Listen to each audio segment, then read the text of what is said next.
All right, sir, go for it. Okay. Say and spell your name, please. Name is H. Calvin, Calvin, Austin III. All right, sir, and your title.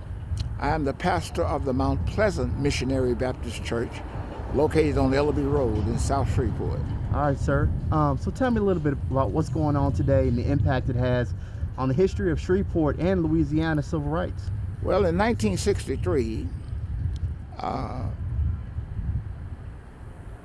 the 16th of September in Birmingham, Alabama, the 16th Street Church was bombed. 4 little girls lost their lives. The following week, we was together here in Shreveport at the Little Union Church for a memorial service in remembrance of those little girls.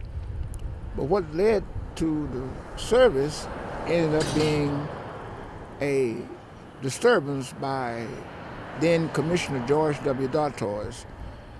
Police everywhere came into the church and beat Reverend Harry Blake. I witnessed the beating, and that Monday, come in the book of Washington. I was the vice president of the youth chapter of the NAACP. Coming to school, they said, what you heard? I said, I was there. What y'all gonna do? NAACP. I said, well, I'm not the one to say. The president was Pastor Frank Daniels, who is now gone to be with the Lord. Said we would gather on the back of Booker T. We will have a prayer, tell what happened, sing a song, and go back to class. Well, it didn't turn out that way. We was on the back of the school, and someone hollered, what we hiding from? Who we hiding from? We ain't afraid of nobody, so we marched to the front of Booker Washington. I stood on that monument and said what had happened to Reverend Blake and why we was gathered today to remember Pastor Blake, pray for him, and to remember the families in Birmingham. And someone in the crowd hollered, let's go downtown. We started down Marlin Street. We made it to where now is the Alumni Building, which was our library at the time, and 17 other students and myself was grabbed by the police, arrested for disturbing the peace, inciting a riot, contributing to delinquency of a minor, unlawful assembly. We was all arrested. Everybody got out of jail except myself. I spent 45 days in the Shreveport City Jail. I was beaten, kicked, spit on, punched. I'm alive because there's a God that took care of me.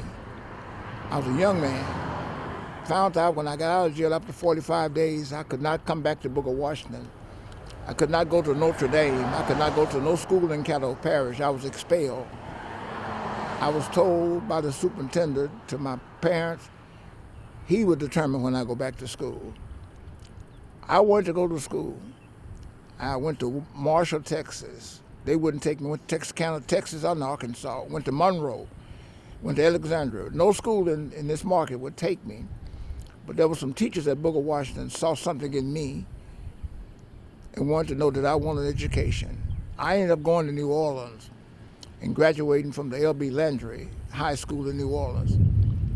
But in 2004, after I came back to Shreveport in 1998, I left the city in '63. For 35 years, I was not here, but I always knew what happened at home. I came back here in 1998, and every 23rd of September, I come to this school. Be whatever day it is, I walk that walk to remember what happened to me. Well, Shreveport, what happened that day at Booker T, it's amazing.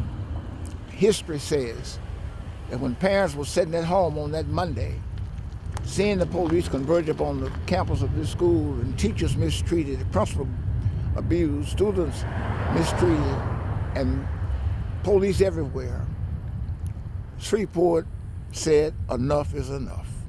From that point, Shreveport started changing. Things started moving. We got our first black mayor. We got senators. We got city councilmen. We got commissioners. The government format was changed from a council form of government to a mayor council form of government.